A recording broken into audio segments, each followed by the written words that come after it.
produção de vinhos. O grande detalhe é que o vinho não era um produto assim de tanta necessidade, tá bom, gente? Hoje em dia antigamente era não, tá bom, gente?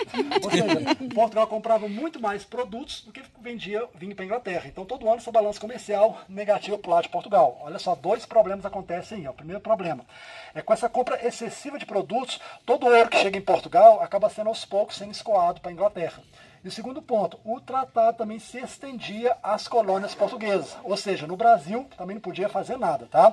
Isso, no caso, vai gerar uma tensão muito grande quando chegar lá próximo em Confidência Mineira. Então, guarda essa informação, o Tratado de Panos e Vinhos, assinado lá em 1703, praticamente vai engessar Portugal na questão de produção de produtos manufaturados, tá bom?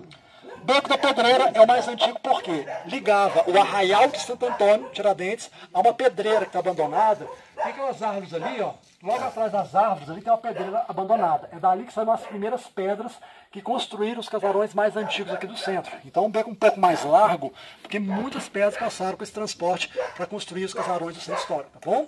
Então vamos agora ali embaixo. Tirando a vegetação, você quebrava os barrancos, até encontrar essas linhas aqui no meio, tá vendo? Ó?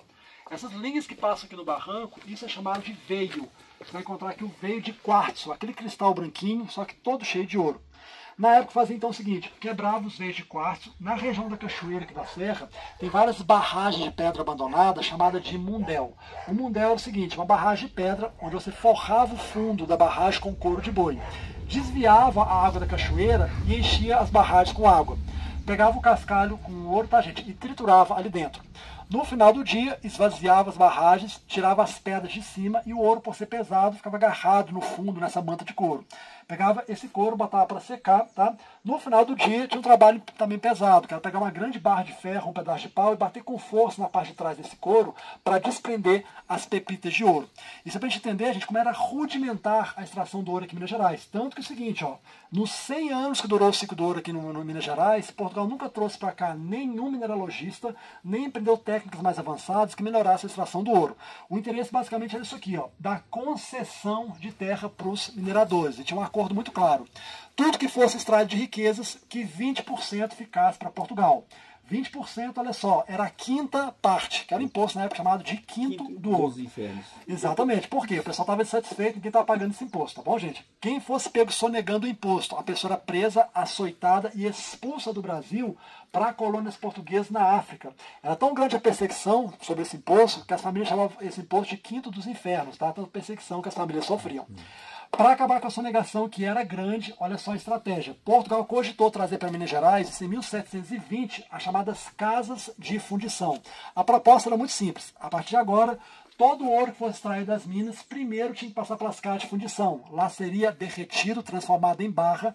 Essa barra receberia um selo real e era retido na fonte mesmo os 20% de Portugal. Então só ia valer agora o chamado ouro quintado. Se alguém fosse pego viajando com ouro em pó, ouro em pedra, confiscado para a coroa portuguesa. Aí vai ter um problema muito sério acontecendo aí, tá, gente? É o seguinte, as famílias estavam agora só com essa exigência desse imposto quintado e elas queriam continuar sonegando os impostos, tá? Só que criaram uma estratégia, porque as casas de fundição vieram, tá? A pressão foi muito grande, gerou até uma revolta muito séria, chamada Revolta de Vila Rica, porque teve um comerciante lá em Ouro Preto, chamado Filipe dos Santos, que não concordou com essas casas de fundição e organizou um levante contra elas. Pra vocês terem uma ideia, ele acabou sendo enforcado e esquartejado por Portugal, tá? Que não abriu mão das casas de fundição. Chegou a ser arrecadado quase 2 toneladas de ouro por ano, só que os 20% que eram nas casas de fundição, foi um controle assim, extremamente rigoroso agora para Portugal. Como o controle ficou rigoroso, as pessoas queriam continuar sonegando esses impostos e mudaram a estratégia. Começaram a fazer o seguinte, fazer pequenas imagens de santo de madeira, só que essas imagens de santo eram ocas por dentro, recheava de ouro em pó. Uma imagem de santo, gente, era um objeto de devoção, tinha um respeito muito grande. Quando passava nos postos de controle da Estado Real, nem era vistoriado, era o chamado Santo do Pauoco. Por fora, objeto de devoção, mas por dentro era a sonegação mesmo, tá? Então muito imposto foi desviado com o chamado Santinho do Pauoco aqui em Minas Gerais, tá bom? Para terminar essa parte do passeio, uma informação importantíssima. É o seguinte, nós ainda temos ouro em Tiradentes, tá? Não pode ser explorado. O ouro mais cascalhado acabou, 80 anos, a extração de ouro de superfície. O ouro que sobrou em menor quantidade é o ouro em pó misturado com essa argila. Por exemplo, pegou aquela peça grande chamada bateia e você bateu essa argila, você ainda separa ouro em pó. Não pode ser explorado porque toda a serra hoje aqui atrás é uma área de proteção ambiental, por isso que o ouro está preservado. Outra informação importante, ó, se durante o passeio, se alguém encontrar ouro nos barrancos, 20% é do guia, tá bom? Separa a minha parte da confusão durante o passeio. Do guia. É o quinto guia agora, tá bom, gente? Tá valendo. Vai que na década de 60. E foi combinado o seguinte, plano geral, que Minas Gerais tornasse um país independente de Portugal, tá? Capital seria São João del Rei. Outro ponto importante, gente, é trazer muitas indústrias, tá? E universidades para cá também. Só que tudo foi definido, só que o problema da história toda é que entre os inconfidentes, um deles estava endividado com a coroa portuguesa, tá? Que foi o coronel, no caso, Joaquim Silvério dos Reis. Recuperar o temor perdido pela Igreja Católica lá no período da Reforma Protestante. Então a gente observa que na Contra-Reforma, a arte lá dentro é usada para isso mesmo, tá, gente? Impactar, basicamente trazer visível o que era imaginário, que era a fé das pessoas, tá bom? Então quem vier mais tarde aqui na missa, ou amanhã, tá, gente, vai passar pela porta principal, vai levar o impacto do barroco, estilo italiano, exagero da arte no altar-mor e altares laterais. Qual que é a grande dica da visitação para vocês? Passou pela porta da frente, caminha até o meio da igreja certinho. Chegou no meio da igreja, olha no fundo o barroco italiano, olha aqui para trás. Olha aquela janela circular, tá vendo? Aquela janela chamada de óculo. Nós temos inclusive 8 óculos laterais e o óculo frontal. Isso que iluminava a igreja durante o dia com a luz do sol, tá? Até uma curiosidade, gente, a igreja sempre tem 2 portas, tá? A primeira porta vai estar aberta e logo depois da segunda porta, uma segunda porta fica sempre fechada de madeira.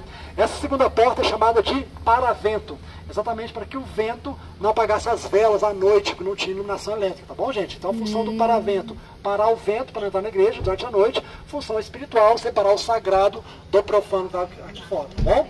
Então quem passar pelo paravento caminha até o meio da igreja. Olha o barroco, olha para trás onde está aquele óculo central ali, ó. Ali tem o coro e o órgão português.